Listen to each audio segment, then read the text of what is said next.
let's say that's my ethnographic vignette. That's the sort of thing I would write as an ethnographer in many places. And what I would stress is the duality of what is taking place. The fact that two things can go on at the same time. All right, so let's leave aside the ethnography and turn to something which appears to be completely different. Which appears, a completely different kind of anthropology, which, if you like it is anthropology, to the sort of things which I've just been talking about. And that is a very general theory about the nature of human evolution, which I've been developing to a certain extent in contrast and in criticism of some of the work of people in such disciplines as evolutionary biology, psychology, and so on. I'm in partly agreement with them, partly in disagreement. Let me explain the agreement with what has been stressed again and again in recent work in these disciplines is the importance of what has been called theory of mind. That is, our ability to understand other people by imagining their intentions. You see, we understand language not by the actual sounds or indeed what might be thought of as a literal meaning, but by understanding why the person would want to say that. If you understand why the person would say what they're saying or do what they're doing, then you understand the meaning of it's a great part of understanding the meaning of what they're saying. An example is always given, it's a good one, if somebody says, bring me a cup of coffee, and the person turns up with a cup full of coffee beans, you're surprised. But at least, of course, they haven't understood it. They haven't understood what you said. They might understand all the words, because, of course, they haven't understood the intention of the speech act which you perform. So this is, in linguistics, in philosophy, and in psychology, the core of understanding of the basis of human sociality, our ability to understand each other, to read each other's minds, to guess what we're in. And what the different people I've been talking about have been stressing is that there's no doubt that we as human beings do this infinitely better than, let us say, chimpanzees, who are our nearest relatives. But still, there's a continuity. They can do quite a lot of this. We just do it better. So the kind of conclusion which these people are stressing is that indeed there's a continuity in our capacities for the social between other primate species and ourselves, except that we seem to have gone along that line further. So they stress the difference, but they also fundamentally stress continuities.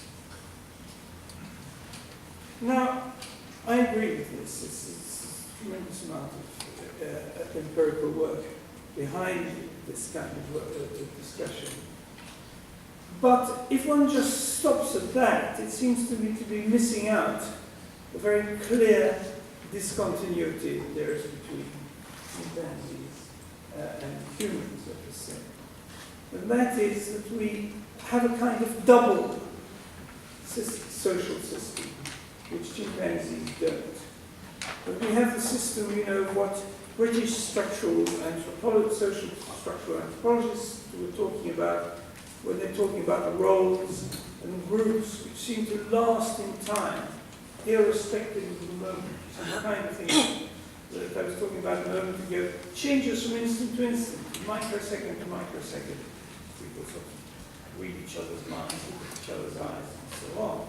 But we also have systems of saying, if your husband and wife, after after a ritual, you're there, whatever you feel about each other. The roles stay, parents and children, and so on. And we have these ideas of groups like nations or clans or whatever, which do kind of time, they seem to escape time to a certain extent. Things that level just resists time, it doesn't change. If it doesn't change, it doesn't change from microsecond to microsecond. So human beings, unlike chimpanzees, I would argue, have a double social system. We have a social system like the ones that the cognitive scientists were talking about. That's right. They're working, what they're getting at is absolutely essential. But they forget this other aspect, which enables us to build up very, very large-scale societies, to imagine that these societies go on through time, independently, even beyond the life of individuals, that transcend death, that transcend life, and so on. I'm not going to go into great detail about this, because I've talked business writing about it, it's obviously very complicated. But you might have already noticed that there is a kind of link between my ethnographic story and my anthropological story that we're talking about. This link is, of course, this question of the duality of the social. That it goes on to levels. Indeed, one of the levels is very much linked with ritual today. I won't get into that. But, you know, in the morning session in the houses, there was a duality of what was going on. You know, there were the song exchanges, and there was the sort of practical language going on, quite separate. You couldn't mix them, of course. You can't mix singing or recording. So there were clearly two levels there. And in that very general anthropological theory that I was talking to you about, there's also duality. The duality between a kind of what I've actually called the transactional level and what I would call the transcendental level, and that indeed that is what characterizes human beings. So the temptation would be to say, well, you know, we can do ethnography in theory because, you know, I've looked long and hard at what goes on in those morning sessions, been to hundreds of them, if not thousands, and that somehow gave me the idea of in fact, an idea about human evolution. That somehow this is what, of course, many anthropologists are trying to do because of the odd situation that they've been left in by the odd history of the subject, when it's sort of abandoned anthropology and tried to move to ethnography, leaving us, probably many of you here and myself, in this funny no man's land. We somehow managed to squeeze hard the ethnography to produce generalizations about our species. Well, I don't think that's true. It's certainly not true in my own case.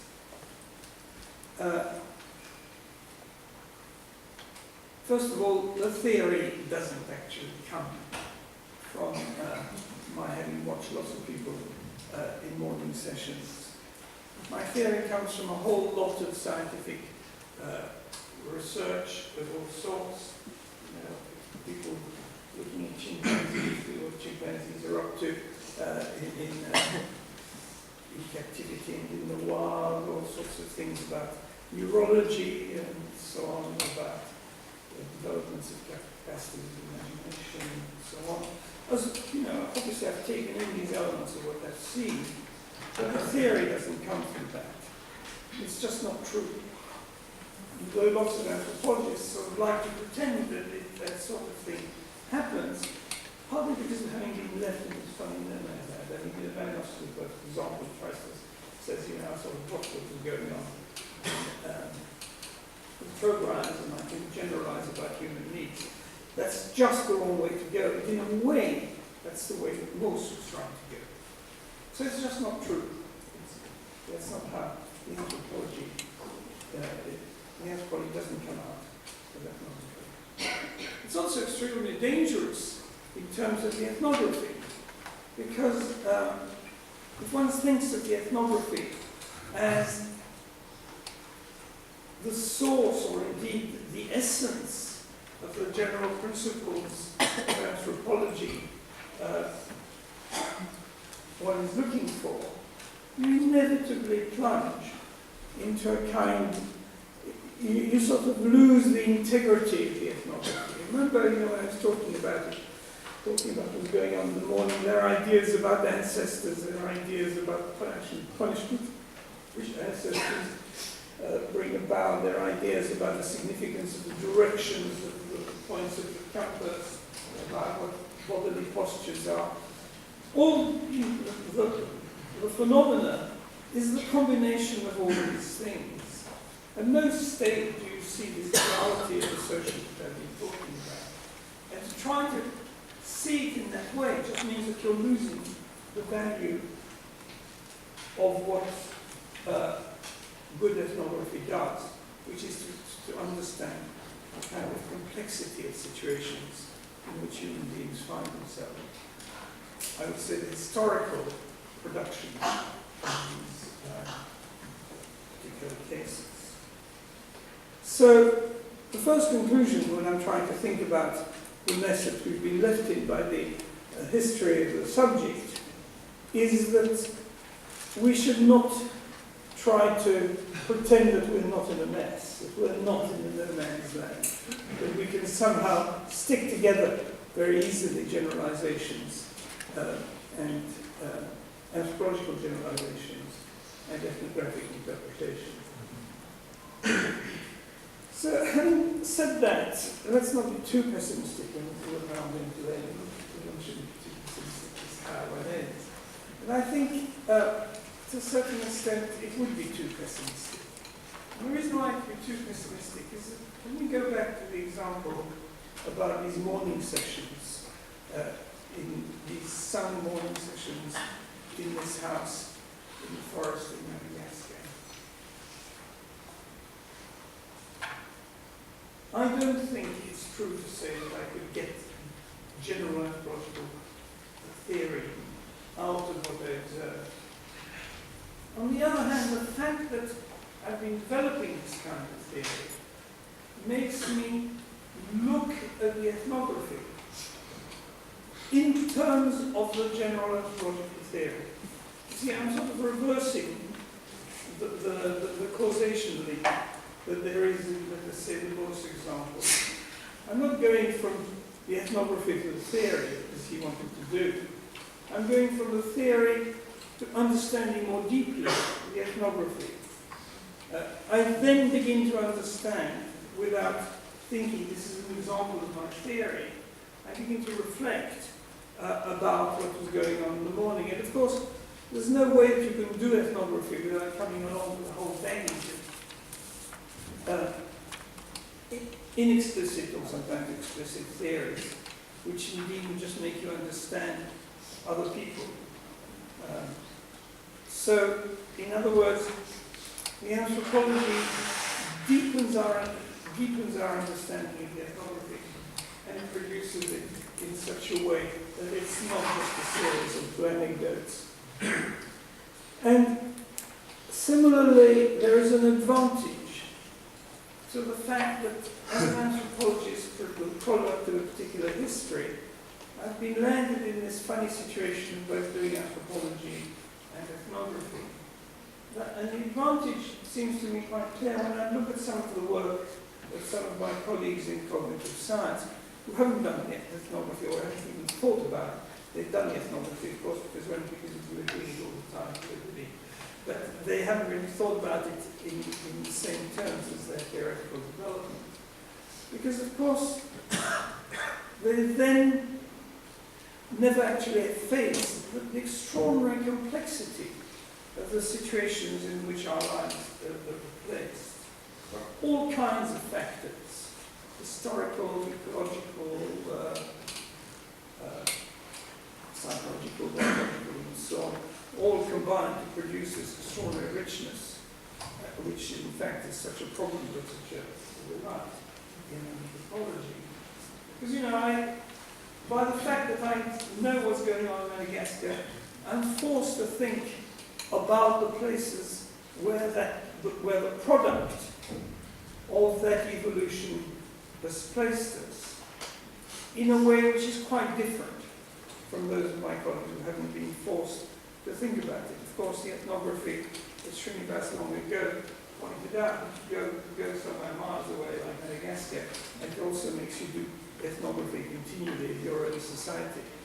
No better way for sort of doing ethnography of your own place than actually having done ethnography somewhere else, if we suddenly begin to think of it in that way. That kind of background thinking is patently missing in lots of the work on evolution in anthropology. So there is an advantage to having been stuck in this no man's land. We're doing rather incompatible jobs, but we do get some advantages, but we shouldn't exaggerate.